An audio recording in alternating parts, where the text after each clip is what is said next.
రామాయణం, మహాభారతం, భాగవతం వంటి హిందూ పురాణ గ్రంథాల గురించి మనకి ఎంతో కొంత నాలెడ్జ్ ఉండే ఉంటుంది. మన దేవుళ్లకు సంబంధించిన రియల్ స్టోరీస్ తో పాటు మన జీవితానికి అవసరమైన ఎన్నో మంచి విషయాలను ఈ గ్రంథాలు మనకు నేర్పిస్తాయి. వాటితో పాటు మన సనాతన ధర్మం గొప్పతనాన్ని కూడా ఈ ప్రపంచానికి అవి తెలియజేస్తాయి. అయితే ఇలాంటి ఒక పురాతన గ్రంథమే ఈ ఒడిస్సీ. మన చిన్నప్పుడు స్కూల్లో పురాతన కాలంలో మన దేశంలో సింధు నాగరికత ఉన్నట్టే ప్రపంచంలో ఇంకా చాలా సివిలైజేషన్స్ ఉన్నాయి అని, అందులో గ్రీక్ నాగరికత చాలా పాపులర్ అని మనందరం కూడా చదువుకున్నాం. ఈ ఒడిస్సీ అనే గ్రంథం కూడా ఆ గ్రీక్ సివిలైజేషన్ కి సంబంధించిందే. దీన్ని ఆధారంగా తీసుకునే పాపులర్ హాలీవుడ్ మూవీ డైరెక్టర్ అయిన క్రిస్టోఫర్ నోలెన్ గారు ది ఒడిస్సీ అనే మూవీ తీశారు.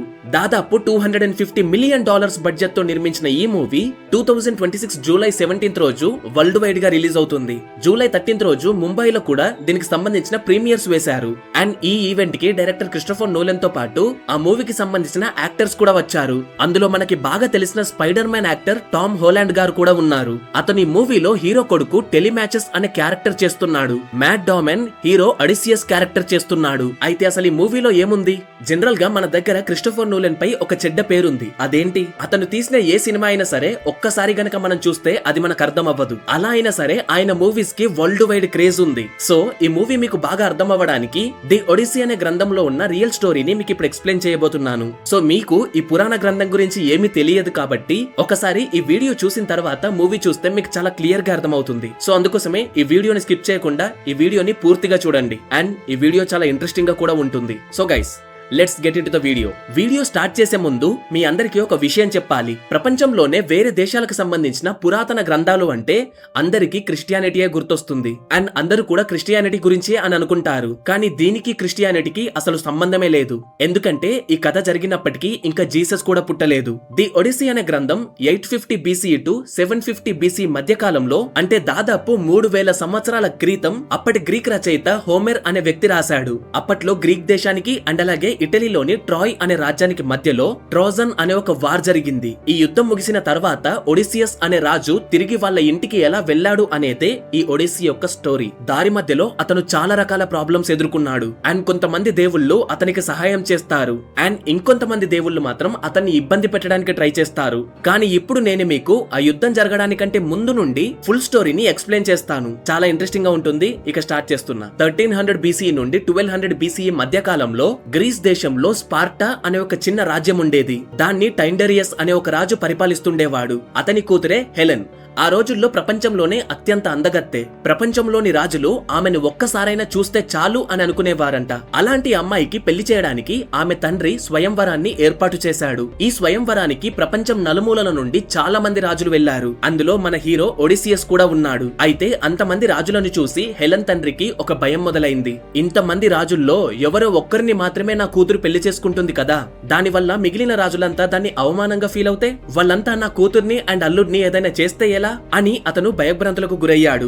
అప్పుడు అతనికి ఒడిసియస్ ఒక మంచి ఐడియా ఇచ్చాడు. అదేంటంటే ఇక్కడ ఉన్న రాజుల్లో హెలెన్ ఎవరిని పెళ్లి చేసుకున్నా మిగిలిన వాళ్ళంతా కూడా వాళ్ళిద్దరికి రక్షణగా ఉండాలి. వారిద్దరిపై ఎవరైనా దాడి చేసినా, హెలెన్ ని ఏమైనా చేసినా, ఆమెను ఎత్తుకపోయినా ఇక్కడ ఉన్న రాజులంతా ఆమెను రక్షించడానికి తన భర్తకు హెల్ప్ చేస్తాము అని దేవుని మీద ప్రమాణం చేయాలి. ఈ ఐడియా హెలెన్ వాళ్ళ నాన్నకి కూడా బాగా నచ్చింది. దీంతో అక్కడ ఉన్న రాజులంతా కూడా అతను చెప్పినట్టుగానే దేవుని మీద ప్రమాణం చేశారు. తరువాత స్వయంవరంలో హెలెన్ మెనెలేస్ అనే ఒక రాజును పెళ్లి చేసుకుంది. తర్వాత ఒడిసియస్ యొక్క తెలివితేటలు బాగా నచ్చి అతనికి టైండరియస్ అంటే హెలెన్ వాళ్ళ నాన్న తన మేనకోడలైన పెనెలోపెని తనకి ఇచ్చి పెళ్లి చేశాడు. ఇక్కడే అసలు సమస్య మొదలైంది. కొన్ని రోజుల తర్వాత ట్రాయ్ అనే నగరానికి చెందిన ప్యారిస్ అనే ఒక యువరాజు వచ్చి మెనెలియస్ తో యుద్ధం చేసి అతని భార్య అయిన హెలెన్ ను ఎత్తుకెళ్లాడు. దీంతో మెనెలియస్ స్వయంవరం రోజు తనకిచ్చిన మాట ఆధారంగా మిగతా రాజులంతా వచ్చి తనకి హెల్ప్ చేయాలి అని కోరాడు. చాలా మంది రాజులు అతనికి సహాయం చేయడానికి ఒప్పుకున్నారు. కానీ ఒడిసియస్ కి మాత్రం ఆ యుద్ధానికి వెళ్లడం అనేది ఇష్టం లేదు. ఎందుకంటే అప్పటికే అతనికి ఒక కొడుకు పుట్టాడు. దాంతో అతని భార్యను తన కొడుకును వదిలి ఆ యుద్ధానికి వెళ్లాలి అని అతను అనుకోలేదు. అందుకే ఆ యుద్ధం నుండి తప్పించుకోవడానికి ఒడిసియస్ తనకి పిచ్చి పట్టినట్టుగా నటిస్తూ ఒక నాగలికి ఒకవైపు ఎద్దుని మరొక వైపు గాడిదను కట్టి పొలం దున్నుతున్నాడు. అప్పుడు అతను అబద్ధం చెప్తున్నాడు అనే ఉద్దేశంతో మెనెలియస్ సైన్యంలోని ఒక సైనికుడు ఒడిస్సీ యొక్క కొడుకును తీసుకొచ్చి ఆ నాగలి కింద పడుకోబెట్టాడు. అది చూసిన ఒడిసియస్ ఇక చేసేదేమీ లేక మెనలియస్ తో కలిసి యుద్ధం చేయడానికి బయలుదేరతాడు. ఆ యుద్ధం దాదాపు 10 సంవత్సరాలు జరుగుతుంది. చివరికి ఏదో ఒకలా ఒడిసియస్ తన తెలివితేటలతో ఆ యుద్ధాన్ని గెలిపించి ట్రాయ్ అనే నగరాన్ని నాశనం చేస్తారు. హెలెన్ ని అక్కడి నుండి రక్షిస్తారు. దీంతో మెలనియస్ హ్యాపీగా తన భార్యను తీసుకొని తన రాజ్యానికి వెళ్లిపోతాడు. కానీ ఇక్కడే ఒడిసియస్ సైన్యం ఒక పెద్ద తప్పు చేస్తుంది. యుద్ధం అవ్వగానే అక్కడి నుండి తిరిగి వెళ్లిపోకుండా విజయ గర్వంతో ఒడిసియస్ సైన్యం కొన్ని తప్పులు చేస్తుంది. దేవుళ్ళని అవమానించేలా బిహేవ్ చేస్తారు. దీనివల్ల జోవ్ అనే ఒక దేవునికి బాగా కోపం వస్తుంది. ఇక అప్పటి నుండే ఆయన ఒడిసియస్ సైన్యాన్ని ఇబ్బంది పెట్టడం మొదలు పెట్టాడు. ఒడిసియస్ తన సైన్యాన్ని తీసుకొని తన రాజ్యానికి బయలుదేరడం మొదలుపెట్టిన తర్వాత సముద్రంలో వాళ్ళు ఇస్మారస్ అనే ఒక దీవిని చేరుకుంటారు. అక్కడ సిసోన్స్ అనే ఒక జాతికి చెందిన ప్రజలుంటారు. వాళ్ళ దగ్గర ఉన్న సంపద ఒడిసియస్ ని అట్రాక్ట్ చేస్తుంది. దీంతో వెంటనే అతను తన దగ్గర ఉన్న సైన్యంతో వాళ్ళపై అటాక్ చేసి వాళ్ళందరినీ చంపేసి వాళ్ళ దగ్గర ఉన్న బంగారాన్ని దోచుకున్నాడు. ఆ బంగారాన్నంతా తన దగ్గర ఉన్న సైన్యానికి సమానంగా పంచి ఇక మనం ఇక్కడ నుండి బయలుదేరాలి అని వాళ్ళందరికీ చెప్తాడు. కానీ అతని సైన్యం అతని మాట వినదు. ఈ రాత్రికి ఇక్కడే ఉండి సిసోన్స్ మీద మన విజయాన్ని సెలబ్రేట్ చేసుకుందాము అని ఒడిసియస్ ని ఒక పట్టుపడతారు. దీంతో చేసేదేమీ లేక ఒడిసియస్ కూడా దానికి ఒప్పుకుంటాడు. అయితే వాళ్ళకి తెలియని విషయం ఏంటి అంటే వాళ్ళు సిసోన్ జాతిని మొత్తాన్ని చంపలేదు. కేవలం కొంతమందిని మాత్రమే చంపారు. అండ్ ఇంకొంతమంది అక్కడే ఉన్న దీవుల్లో జాక్కున్నారు. కానీ ఇంకొంతమంది మాత్రం వీళ్ళ బారి నుండి తప్పించుకొని ఆ దీవి లోపలికి వెళ్లి అక్కడ ఉన్న తమ జాతి యొక్క ప్రజలకు జరిగిన విషయం చెప్తారు. దీంతో తెల్లవారేసరికే వేల మంది సిసోన్స్ ఒడిసియస్ సైన్యం పైన దాడి చేస్తారు. అప్పటికి జోవ్ అనే ఒక దేవునికి కోపం రావడం వల్ల ఆయన ఒడిసియస్ కి అసలు సహాయమే చేయడు. దీంతో ఒడిసియస్ ఈ యుద్ధంలో ఓడిపోతాడు. తన సైన్యంలో చాలా మందిని పోగొట్టుకున్నాడు. ఇక చేసేదేం లేక ఒడిసియస్ వెంటనే తన సైన్యంతో అక్కడి నుండి పారిపోతాడు.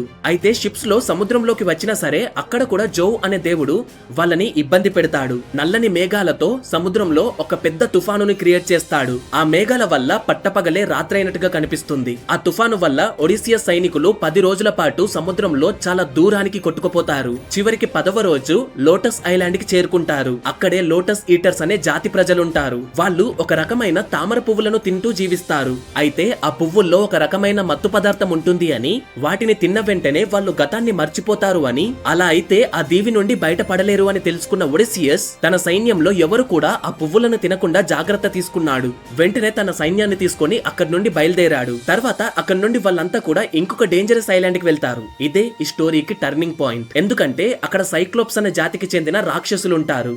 వాళ్ళకి ఒక లీడర్ అనేవాడు ఉండడు. వాళ్ళకు ఒక చట్టం అనేది ఉండదు. ఎవరికి నచ్చినట్టుగా అలానే వాళ్ళు జీవిస్తూ ఉంటారు. అయితే ఒడిసియస్ తన దగ్గర ఉన్న సైన్యంలో అత్యంత బలమైన 12 మందిని మాత్రమే తీసుకొని ఒక కాస్ట్లీయెస్ట్ బ్లాక్ వైన్ బాటిల్ ని తీసుకొని ఆ దీవిలోకి వెళ్తాడు. అక్కడ అతనికి కొండ మీద ఒక పెద్ద గృహ కనిపిస్తుంది. కానీ ఆ గృహలో ఎవరు ఉండరు. ఆ గృహ ఎవరిదో తెలుసుకోవాలి అని ఒడిసియస్ అనుకుంటాడు. సాయంత్రం వరకు అక్కడే ఎదురు చూశాడు. అప్పుడు ఆ రోజు సాయంత్రం అక్కడికి ఒక భయంకరమైన ఒంటికను రాక్షసుడు వచ్చాడు. అతని పేరు పాలిఫేమస్. ఆ రాక్షసుని చూసిన తర్వాత ఒడిసియస్ మరియు అతని సైన్యం చాలా భయపడ్డారు. ఆ తర్వాత ఒడిసియస్ ఆ రాక్షసునితో మాట్లాడుతూ తనని ఒక గెస్ట్ లాగా భావించమని చెప్పాడు. అప్పుడు ఆ రాక్షసుడు పెద్దగా నవ్వుతూ ఒడిసియస్ వెంట వచ్చిన మనుషుల్లో ఒక ఇద్దరిని దారుణంగా చంపి పచ్చిగానే తినేశాడు. ఇక భయంతో మిగిలిన వాళ్ళంతా కూడా ఆ గృహలో ఒక మూలకి నక్కి దాక్కున్నారు. దీంతో తనకి అక్కడే ఇరుక్కుపోయామో అని అర్థమైంది. అక్కడి నుండి తప్పించుకోవడానికి ఏదో ఒక ప్లాన్ వేయాలి అని అనుకున్నాడు. గృహలో ఆ రాక్షసుడు లేని టైం చూసి అక్కడి నుండి తప్పించుకోవాలి అని ప్లాన్ వేశాడు. ఆ గృహలో అతనికి ఒక పొడవైన ఆలివ్ చెట్టు యొక్క కర్ర దొరికింది. దాని చివర బాగా షార్ప్ గా చేసి దాన్ని ఒక షార్ప్ వెపన్ గా తయారు చేశాడు. సాయంత్రం మళ్ళీ ఆ ఒంటికన్ను రాక్షసుడు వచ్చిన తర్వాత అతనికి ఒక బహుమతి ఇస్తాను అంటూ తన దగ్గర ఉన్న వైన్ బాటిల్ ఇచ్చాడు. ఆ రాక్షసునికి అది బాగా నచ్చింది. వెంటనే అతను ఆ వైన్ బాటిల్ మొత్తాన్ని తాగేశాడు. ఆ తర్వాత ఆ ఒంటికన్ను రాక్షసుడు మత్తులో ఉన్నప్పుడు ఒడిసియస్ తను తయారు చేసిన ఆయుధంతో ఆ రాక్షసుడి కంట్లో పొడిచాడు. ఇక ఆ తర్వాత అక్కడి నుండి తప్పించుకున్నాడు.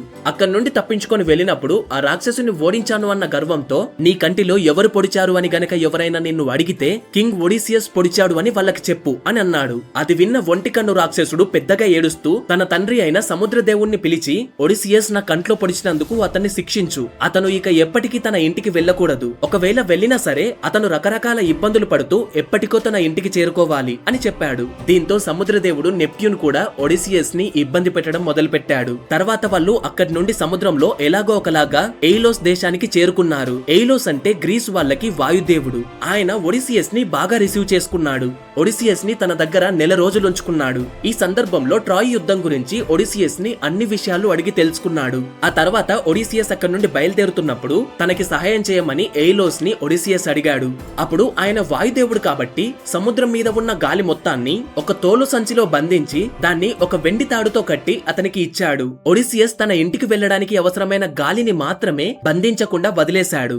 దీంతో ఒడిసియస్ చాలా హ్యాపీగా తన షిప్ ఎక్కి తన ఇంటికి బయలుదేరుతాడు. వాయుదేవుడి చేసిన హెల్ప్ వల్ల అతను దాదాపు తన రాజ్యం వరకు చేరుకుంటాడు. ఇంకాసేపు అయితే ఇంటికి చేరుకుంటాను అనే ఆనందంతో ఒడిసియస్ కాసేపు నిద్రపోతాడు. అయితే తన దగ్గర ఉన్న సైన్యానికి మాత్రం వాయుదేవుడిచ్చిన సంచిలో ఏముందో తెలీదు. వాళ్ళు ఆ సంచిలో చాలా బంగారం ఉంది అని అనుకున్నారు. ఒడిసియస్ నిద్ర లేచేలోపు ఆ సంచిలో ఏముందో వాళ్ళు చూడాలి అని అనుకున్నారు. అలా వాళ్ళు ఆ సంచి తెరవగానే ఆ సంచిలో ఉన్న గాలి మొత్తం ఒక పెద్ద శబ్దంతో బయటకొచ్చింది. వెంటనే అదొక పెద్ద తుఫానులా మారి మళ్లీ సముద్రంలో ఆ షిప్ ఎక్కడికో కొట్టుకుపోయేలా చేసింది. దీంతో ఇంటికి వెళ్లిపోయామనుకున్న వాళ్ళు మళ్లీ సముద్రంలో దారి తప్పిపోయారు. తర్వాత వాళ్ళు లేస్ట్రిగోనియన్స్ అనే రాక్షసుల్ని, సర్కిల్ అనే మంత్రగట్టాన్ని, సైరన్స్ అనే మాయ పక్షుల్ని, సెల్లా అనే ఒక 6 తలల రాక్షసుల్ని ఎదుర్కొన్నారు. చివరికి 100 మంది ఉండాల్సిన ఒడిసియస్ సైన్యం ఒకే ఒక పడవకి పరిమితమైపోయింది. తర్వాత వాళ్ళు త్రినాసియన్ అనే ఒక దీవికి చేరుకుంటారు. వాతావరణం బాగలేకపోవడం వల్ల అక్కడ ఒక నెల రోజులు ఇరుక్కుపోతారు. వాళ్ళ షిప్స్ లో వాళ్ళు తెచ్చుకున్న ఆహారం కూడా అయిపోవడం వల్ల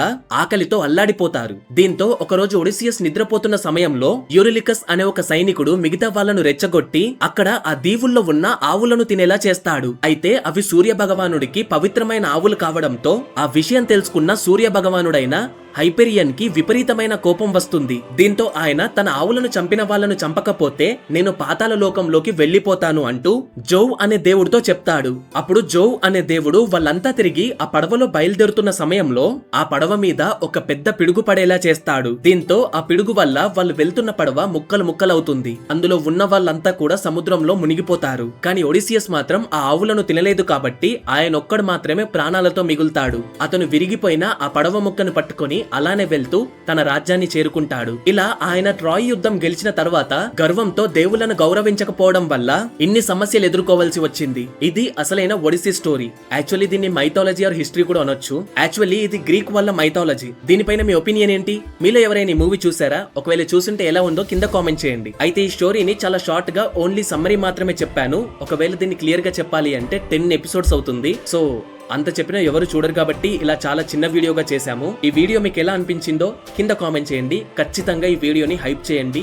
సో దట్ చాలా మందికి ఈ వీడియో రీచ్ అవుతుంది, నాకు కూడా రీచ్ వస్తుంది. అండ్ మీరు ఏదో ఒకటి కామెంట్ చేయడం వల్ల మనకు మంచి రీచ్ వస్తుంది. అలాగే మన వీడియోని లైక్ చేసి ఖచ్చితంగా మన ఛానల్ని సబ్స్క్రైబ్ చేసుకోండి. ఇలాంటి కంటెంట్ ఇంకా రాబోతుంది. So that's it guys. ఇది వాళ్ళ వీడియో. మీకు కనుక మన వీడియో నచ్చినట్టయితే please do subscribe to the channel. Thank you for watching.